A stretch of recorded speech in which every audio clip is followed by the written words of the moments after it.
naitwa Nyaribo, the cabinet secretary for Nyamira Polytechnic. I want to take this opportunity to thank the governor for this move he has taken. Sasa tunaomba governor akuje kwa hii shule yetu. We are facing a lot of challenges. At least tukimwona tunaweza address issue yetu na yeye pia address issue yetu. In my side, I'm very happy, but naomba kazi umeanza, at least finish the work that you have started.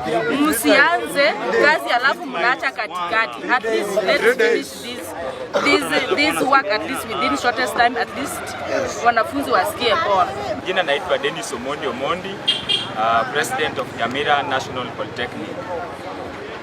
Nimeshukuru sana kwa county government ya Nyamira kuja kusaidia wanafunzi wa Nyamira National Polytechnic kwa kilio chao ambao walitoka on Monday kulilia county government of Nyamira watengenezewe barabara na waekewe street lights. So nimeona governor amereact na amekuja kusaidia wanafunzi. Bado hatuachii hapo, tunakuja hapa kumuomba tafadhali governor, next time wanafunzi wakituma barua tafadhali react ama ukuje uwaone.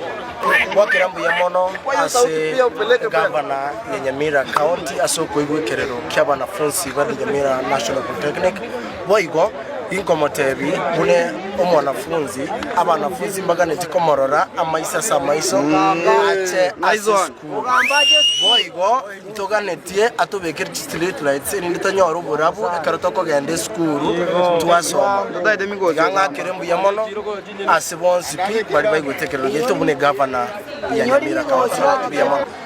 We say thank you to our governor for representing us as a community. We are so happy.